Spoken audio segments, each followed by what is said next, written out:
प्यारे प्रभु के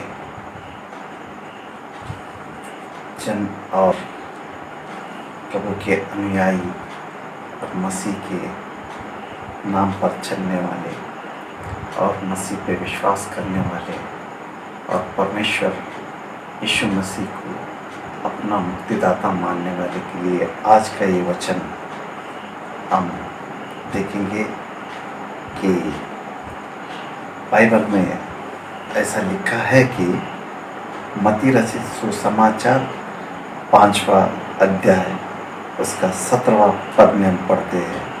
यह लिखा है कि व्यवस्था की शिक्षा, या ना समझो कि मैं व्यवस्था या भविष्यद्वक्ताओं की पुस्तकों को लोप करने आया हूँ। लोप करने नहीं परंतु पूरा करने आया हूँ। ये प्रभु यीशु मसीह का अटूट वचन था और यही वचन के कारण हम पढ़ते हैं यूहन्ना रचित सुसमाचार उसके 8वां अध्याय उसका 11वां पद से, उसका 8वां अध्याय 1 से लेके 11वां पद तक पढ़ते हैं। यहाँ पर लिखा है कि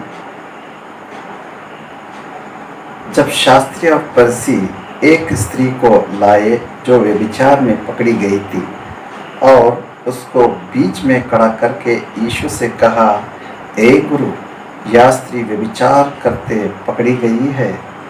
व्यवस्था में मूसा ने हमें आज्ञा दिया है कि ऐसी स्त्रियों पर पथरवाह करे। तू इस स्त्री के विषय में क्या कहता है? उन्होंने उसको परखने के लिए वह बात कही ताकि उस पर दोष लगाने के लिए कोई बात पाए। परंतु यीशु झुककर उंगली से भूमि पर लिखने लगा। जब वे उसे पूछते ही रहे तो उसने सीधे होकर उनसे कहा, तुम में जो निष्कपट हो वही पहले उस पे पथरवाह मारे। और फिर झुककर भूमि पर उंगली से लिखने लगा। परंतु वे यह सुनकर बड़े से लेकर छोटों तक एक एक करके निकल गए और यीशु अकेला रह गया और स्त्री वही बीच में खड़ी रही गई। यीशु ने सीधे होकर उससे कहा, ए नारी, वे कहाँ गए?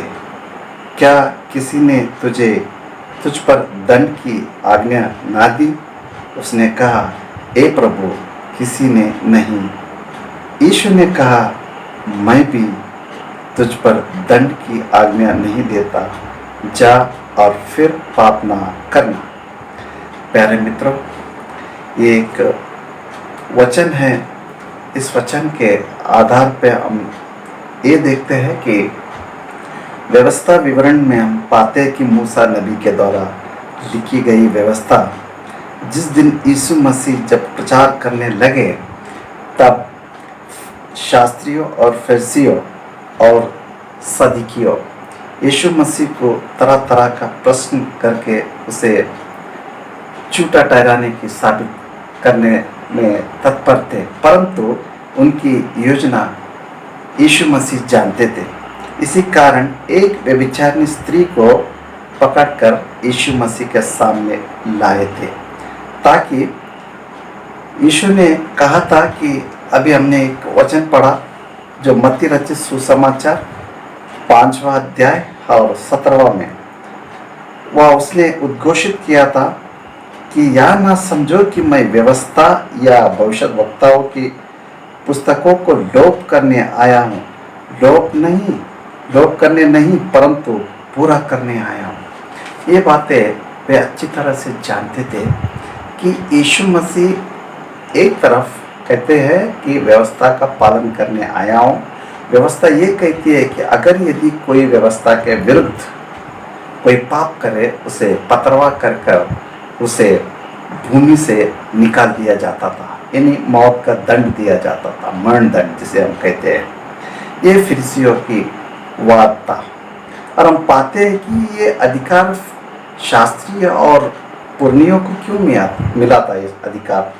तो बाइबल बताती है कि जब फिलिस्तीन देश के ऊपर जब रोमी शासक करने लगे, तब रोमियों ने ये अधिकार दिया था कि उनको धार्मिक क्षेत्र के अंदर रोमी सरकार यानी शासन हस्तक्षेप नहीं करेगी, क्योंकि वे अपने धार्मिकता के बारे में लोगों को अपना धर्म में अगर कोई विरोध करता है उसको दंड या उसे जो कोई भी विधि अनुसार था वो पालन करने के लिए उनको ऊपर अधिकार दिए थे।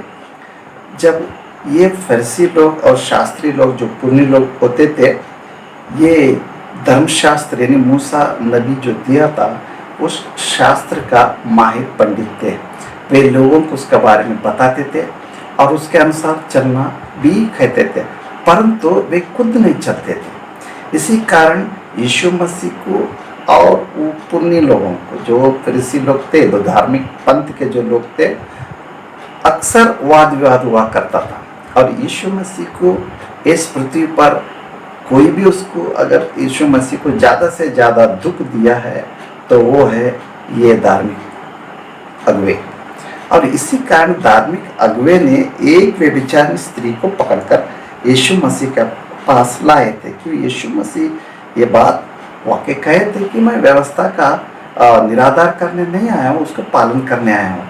जब फिर यीशु मसीह एक बात अक्सर बोलते थे कि मैं खोए हुए को ढूंढने के लिए मैं इस पृथ्वी पर आया हूँ। हम देखते हैं कि यीशु मसीह कहते हैं कि 19 लूका की इंजिल 19 पद 10 में हम पढ़ते हैं, क्योंकि मनुष्य का पुत्र खोए हुओं को ढूंढने और उसका उद्धार करने आया है। हम यहाँ पर देखते हैं, एक तरफ व्यवस्था है कि वो पापों की दंड देना चाहती है, और दूसरी तरफ नया व्यवस्था जो यीशु मसीह जब धरती पर आए थे, वे कह रहे थे कि क्योंकि मनुष्य का पुत्र खोए हुए को ढूंढने और उनका उद्धार करने आया है। तब यह बात समझ में नहीं आता था कि ये दोनों के बीच का रास्ता कैसा निकालेगा यीशु मसीह। और ये जो धार्मिक मुखंड अगुवे थे, वे यीशु मसीह से कफा रहते थे, यीशु मसीह को जान से मारने के सोचते थे, क्योंकि इनकी जो कोट का गुब्बारे जो है यीशु मसीह ने फोड़ दिया था, और इनके पीछे लोग अक्सर चलना छोड़ भी दिए थे। इनके ऊपर कोई यकीन नहीं करता था। और कई बातें में हम देखते हैं कि यीशु मसीह का जो कुछ भी प्रवचन होता था उनकी, और जो वो बोलते थे सच सच बोलते थे, और ऐसे बोलते थे कि आम इंसान जो पढ़ा लिखा नहीं है वो भी जान सकता था कि परमेश्वर का वचन कितना यानी सरल है।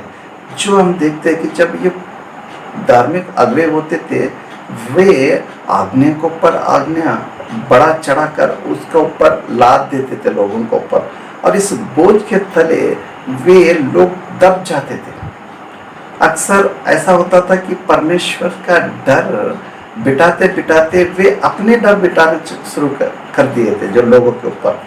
इसका वजह से जब उन्होंने परखने के लिए उस व्यभिचारिणी स्त्री को लाकर यीशु मसीह के बीच खड़ा किए, जब उस पर दोष लगाने लगे कि ये रंगे हाथ व्यभिचार करते समय पकड़ी गई, तो हमें ये बताया ईसा यानी कि यीशु मसीह कह रहे थे, ये मसीहा हमें ये बता, व्यवस्था तो कहती है कि व्यभिचारियों को पथरवा कर कर उसे मौत का घाट उतार दिया जाना चाहिए, परंतु अब तू क्या कहता है इसके बारे में। जब यीशु मसीह यहाँ पर हम पढ़ते हैं कि 5वें वचन में लिखा है, व्यवस्था में मूसा ने हमें आज्ञा दी है कि ऐसे स्त्री पर पथरवा करें, तो इस स्त्री के विषय में क्या कहता है। उन्होंने उनको परखने के लिए ये बात कही ताकि उस पर दोष लगाने के लिए कोई बात पाए, परंतु यीशु झुककर उंगलियों से भूमि पर लिखने लगा। ते वे फिर एक बार पूछने लगे, जब वे उससे पूछ पूछ पूछते ही रहे, तो उसने सीधे होकर उनसे कहा, तुम में जो निष्कपट हो वही पहले उसकी पतरवा मारे। मित्र, हम देखते हैं कि यहाँ पर जो स्त्री के बारे में जो धार्मिक अगुवे जो पकड़कर लाए स्त्री को, यहाँ पर देखते हैं कि इसका कोई तथ्य नहीं था।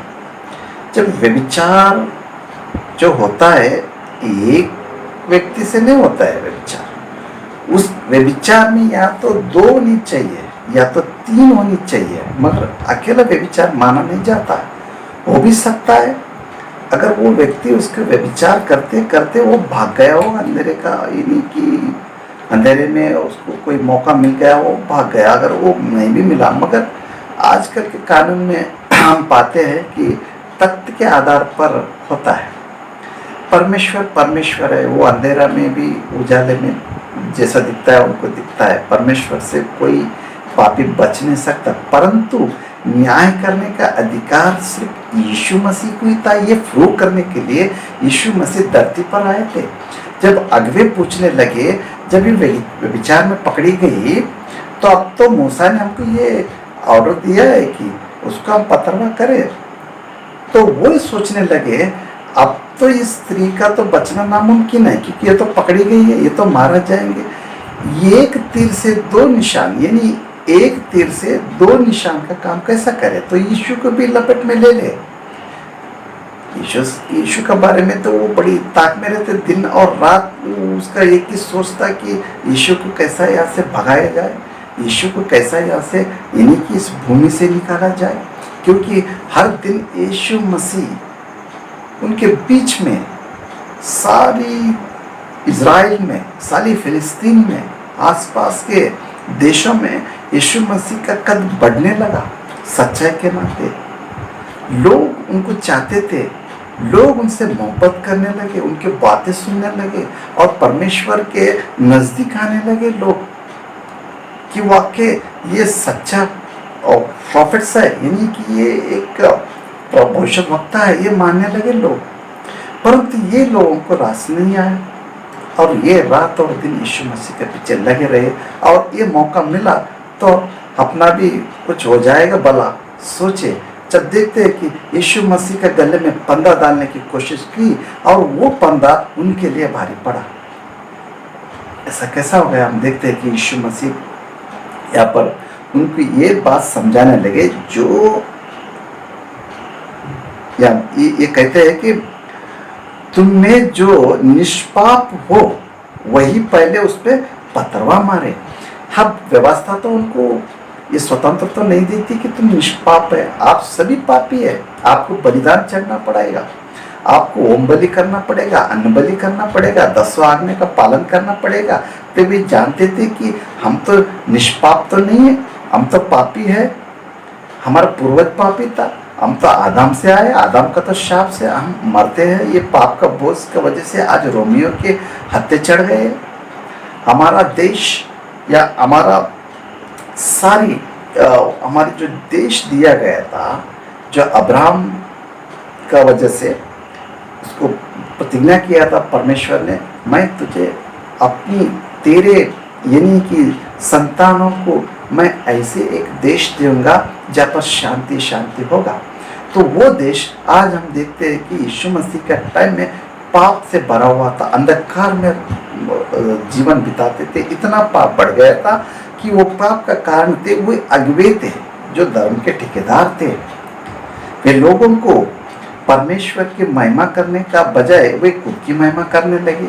तभी उस समय यीशु मसीह धरती पर वो मनुष्य का रूप धारण कर ये पृथ्वी पर खुद आना पड़ा कि इतना पाप बढ़ गया था कि खुद परमेश्वर को आना पड़ा।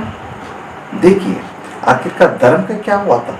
जो व्यवस्था देते वो रात दिन पठन करते थे, रात दिन में लगे रहते थे, लेकिन कभी दिल से आप वो आज्ञा पालन नहीं करते थे। वो लोगों को ऊपर लगा देते थे, लोगों को बोझ तले लोग दब गए थे। वे परमेश्वर का नाम से भी लोग कतराते रह गए। तो कोई जबान पर यहोवा का नाम नहीं लिया करते थे। इतना डर खौफ जमा दिए थे ये धार्मिक अगुवे।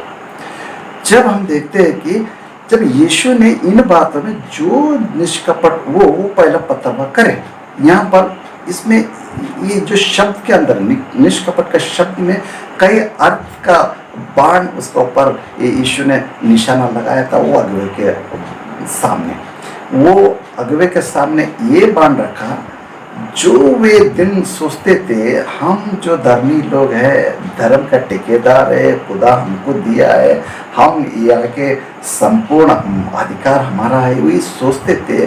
भला उनके विरुद्ध में ये शब्द निकला जो यीशु ने कहा कि यहाँ पर वो ये शब्द के बारे में वो बोलते हैं कि जब इस स्त्री को पकड़ के लाए, आप तो न्यायी, तो आपको न्याय करने का अधिकार तो दिया हुआ है व्यवस्था के द्वारा, मूसा के द्वारा। तो न्याय के व्यवस्था के द्वारा आपको ये अधिकार दिया, तो आप अधिकार ठीक से आप करिए ना। लेकिन वे वैसा नहीं कर रहे थे। यहाँ पर चूक उनसे ये हुई कि जब व्यभिचार में पकड़े गए, सिर्फ एक स्त्री थी, वो पुरुष कहा गया।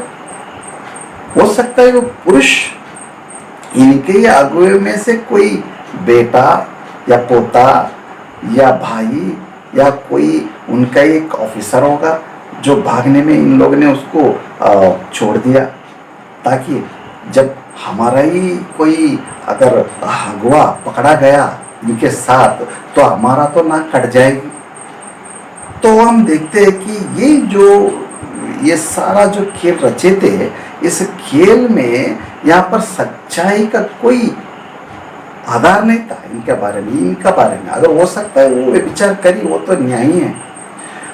हम समझते हैं कि जब ये लोग जब न्याय कर रहे थे तो न्याय संगत व्यवस्था के अनुसार वे न्याय नहीं कर रहे थे। और उसके अंदर ये अगुवे में ये होना चाहिए थे कि परमेश्वर का वचन उनको दिया था, जब आप अगुवे हैं पहला पहल आप करें शांति के, प्रेम के, विश्वास के, और लोगों में भाईचारा और लोगों में इंसानियत, प्रेम।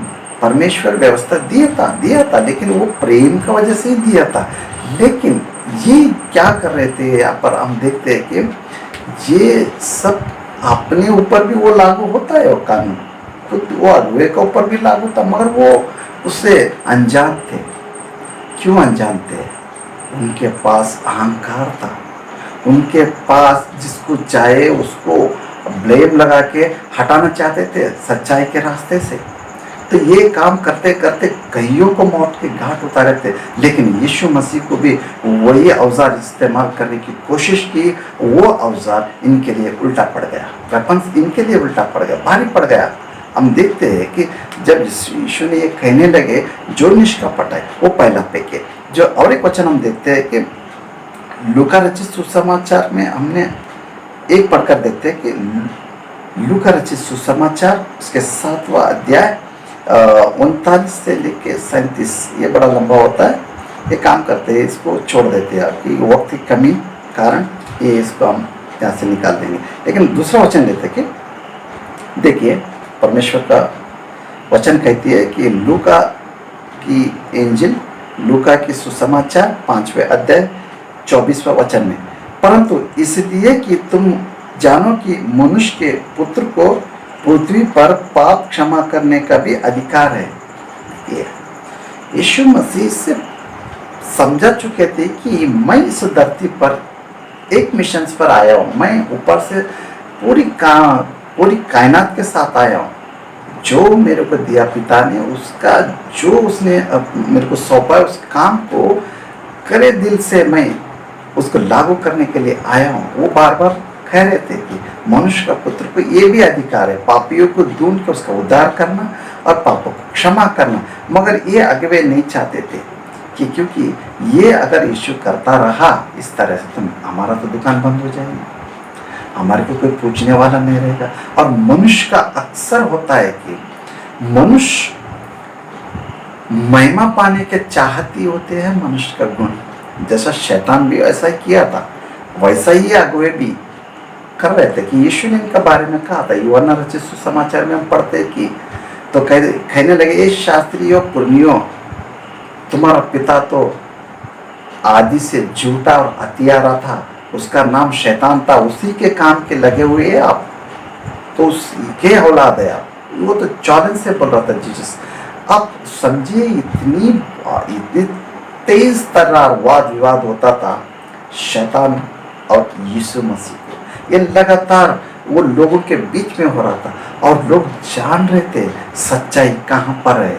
एक तरफ अगवे धार्मिक ठेकेदार, दूसरी तरफ पापियों, दलितों, पीड़ितों, पिछड़े, सब कुछ, सब पूरे जीवन से तंग हुए लोग एक तरफ थे, उनके लिए वे लड़ रहे थे, उनका हक दिलाने के लिए यीशु मसीह लड़ रहे थे। पाप की जो मृत्यु, उनसे उनको छुड़ाने के लिए वे उनके लिए खड़े हो गए। हम यहाँ देखते हैं कि जब उस स्त्री ने व्यभिचार करने की क्यों ये गंदी हरकत की, स्त्री का भी एक गलती है। यीशु भी यहाँ पर बात के वचन में हम पढ़ते हैं कि तेरा पाप क्षमा किया, फिर से व्यभिचार ना करना, नहीं कि पाप ना करना। तो हो सकता है ये पकड़े गई थी, लेकिन वो जो इंसान था इसके साथ, वो तो भाग गया, उनको भगाने में इनका ही हाथ होगा जो धार्मिक अगुवे की, लेकिन ये तो पापी वहाँ पर ठहर गई। और उसे मालूम था कि जो सजा होती है इजराइल के अंदर, उसने कईयों की मौत की घाट उतारते हुए वो स्त्री ने देखा होगा। बड़े बड़े पत्थर से हजारों की भीड़ पत्थरबाज करते थे, जोर से जितनी ताकत होती थी उतनी ताकत से वे मारते थे पत्थरबाज से, और जान जब तक निकल ना जाते तब तक पत्थर बरसाते थे।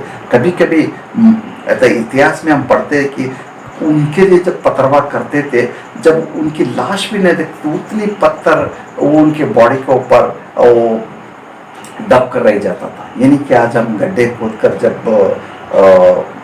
भूमिगत करते शवों को, उस तरह वो पत्थर का ये होता था, कब्रिस्तान का जैसा। तो हालत इतनी कट्टर होती थी, क्योंकि ये कट्टरता का सोच जो है, ये शैतान का हथकंडे होते हैं। इनमें ना तो इंसानियत रहती है, ना परमेश्वर की कोई आत्मा वास करती है। ये सब वही एजेंडे पे चलते हैं जो शैतान के एजेंडे पे। जब हम देखते हैं कि ये इस स्त्री का जो व्यभिचार करने का दो कारण होता है। एक कारण होता है सुख पाने के लिए, या हो सकता है कि गरीबी से छूटने के लिए ये व्यभिचार का काम होता है। इसे इतिहास भी मानता है। अगर उस स्त्री को कोई देखने वाला भाई बहन अगर बेदखल किया घर से, उसको कोई उसके लिए कोई मायने नहीं है, तो वो बेचारी क्या करे। तो हालात तो हम देखते, रोमी का जो शासन काल में इजराइल तो दब गया था। उस रोजी रोटी के लिए हो सकता है वो मार को अपना लिया रहेगा, या हो सकता है कि उसका जो पैसा कमाने की भूख होगी, उसका शौकीन करने के लिए भी पैसे की जरूरत होगी, तो इस काम में वो लिप्त हो गए रहेंगे। तो हम देखते हैं जो कुछ भी होता है वो परमेश्वर का अनुसार वो वाजिब नहीं होता है, ठीक नहीं होता है। फिर भी वो औरत यहाँ पर डरी हुई थी, सहमी हुई थी, उसका आवाज़ नहीं आ रही थी, और उसने किसी को देखने का भी मन नहीं किया होगा। जब उसको खींच के लाए अभागन स्त्री, आप सोचिए बेड़ियों के आग में एक मेमना अगर उसके झुंड के अंदर अगर मिल गया, तो सोचिए वो बेड़िया क्या करेंगे, वो तो फाड़ खाएंगे। तो इस तरह के बेड़िया उसको खींच कर ला रहे थे, कहाँ पर, यीशु मसीह का पास। जब यीशु मसीह देख रहे थे उसको खींचने का, और यीशु मसीह का दिल हम देखते हैं स्तब्ध रह गया होगा, दुखी हो गया रहेगा। मैं तो इंसान के लिए सब कुछ दिया हूं, मैंने, मेरे पास कुछ भी नहीं रख छोड़ा, फिर भी ये इतनी क्राउड, इतनी क्रूरता, इतनी बर्बरता इनमें है, क्षमा करने की कोई यही नहीं है इनमें, दोष लगाना, किसी को खत्म करना, इनकी यही है। तो यीशु ने दिल में दुखित हुआ और उसकी करुणा जागी उसको बचाने के लिए। हम देखते सारी बेड़िया छोटे से लेके बड़े तक सारे गांव उसके जान के दुश्मन बन गए थे। स्त्री वो इतने लालायित थे कि जैसा कि प्यासा खूनी कैसा खून के लिए दौड़ता है चाटने के लिए, तो उसकी खून करने के लिए वे दौड़ पड़े भूखे ये फड़काने की तरह। तो हम देखते हैं जब यीशु मसीह ने यहाँ पर देखा, समझा, उनके बारे में पहला डांटना पड़ा, ये अगवे तुमने तो क्रूरता बर्बरता की जो आधे पार कर दिए, ये दंड तुम पे भी लागू होता है, तो इस पे भी लागू होता है। अगर इसको दंड दोगे तो तुम्हारे को भी दंडित किया जाएगा।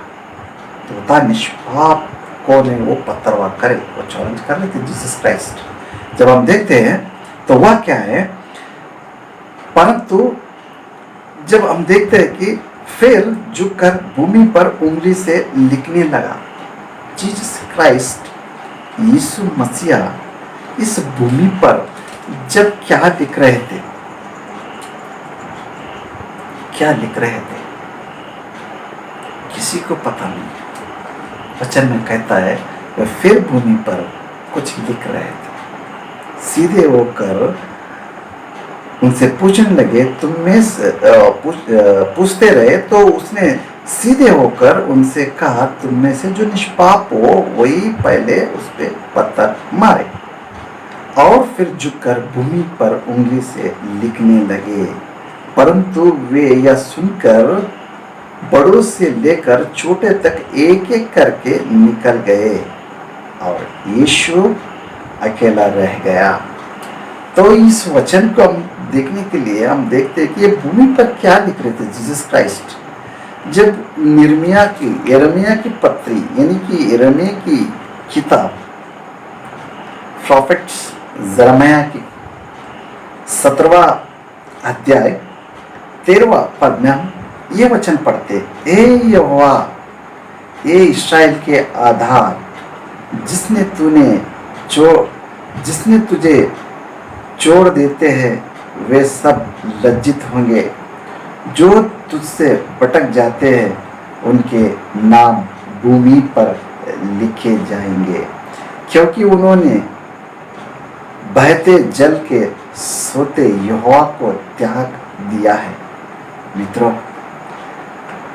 यहाँ पर हम देखते हैं, ये इस्राएल के आधार जिसने तुझे छोड़ देते हैं, जो जितने तुझे छोड़ देते हैं वे सब लज्जित होंगे। देखिए, जो अगवे थे, धार्मिक अगवे, ये इज़राइल के आधार यहोवा को छोड़ दिए थे, परमेश्वर को, वे आप ही यहोवा बन गए थे। यह लिखता है कि यिर्मयाह ने तुझे छोड़ देते वे सब लज्जित होंगे। हम देखते हैं यीशु मसीह का पास जब खींच के लाए थे उसको, यीशु मसीह ने एक शब्द में उनका खेल तमाम खत्म कर दिया। लज्जित होके भाग गए वहां से। ये बच्चे से लेके बूढ़े तक, बुजुर्ग से लेके जवान तक, जितने भी लाजारों में आए थे वे पत्थर फेंक कर वो निकल गए। पता नहीं यीशु मसीह और क्या कर देगा। हमको ऐसा ना हो जाए जब हमारे पुरखों के टाइम में, जब मूसा के टाइम में हम देखते हैं कि ये जो फॉल्स प्रॉफिट्स होते थे वो इजरायली के अगुए में थे। जब उन्होंने कुड़कुड़ाने लगे और कई लोगों को पाप में गिराने लगे तो तब जमीन पट गया और उसको निकाल लिया। तो ऐसा ना हो जाए, क्योंकि वे रात दिन पढ़ते थे। वे अगवे, ये अगवे जानते थे कि उस समय में भी ये हरकत करने वाले को परमेश्वर ने जिंदा दफना दिया था। मूसा नबी का टाइम में हम देखते हैं। प्रिय, फिर हम प्यारे लोग देखते हैं कि आगे जो लिखा है, जो तुझसे भटक जाते हैं उनके नाम भूमि पर लिखे जाएंगे। वे भटक गए थे। भटक गए लोगों को ढूंढकर उद्धार करने के लिए उद्धार करता वहां थे। ये दिन रात पढ़ते थे मगर मसीहा को ना समझ पाए। जो नहीं पढ़ते थे वे समझ गए थे कि ये मसीहा है, हमारे बीच में एक मसीहा आ गया है, ऐसा चमत्कार करता है इतिहास में कोई नहीं किया। यही हमारा जीवन धारा है, यहाँ पर भी लिखता है, क्योंकि उन्होंने बहते जल के सोते युवक को त्याग दिया। तो धर्म गुरुओं ने सोते जल उसके पास आए थे। यीशु मसीह कहते, एक पैसे लोग मेरे पास आओ, बिना क्रय के, बिना मोल के मेरे पास आपका प्यास बुझा लो। मेरे पास जीवन का स्रोत है, जल है, ले लो। लेकिन उन्होंने कभी जल का तरफ मुड़कर नहीं देखा। वे अपने अहंकार में थे, जैसा उनके पिता अहंकार में था, हत्यारा था, झूठा था, तो वही था। तो स्त्री को खत्म करने के लिए लेके आए थे। परंतु हम आगे पढ़ते, आगे का वचन में हम पढ़ते, देखिए यहाँ पर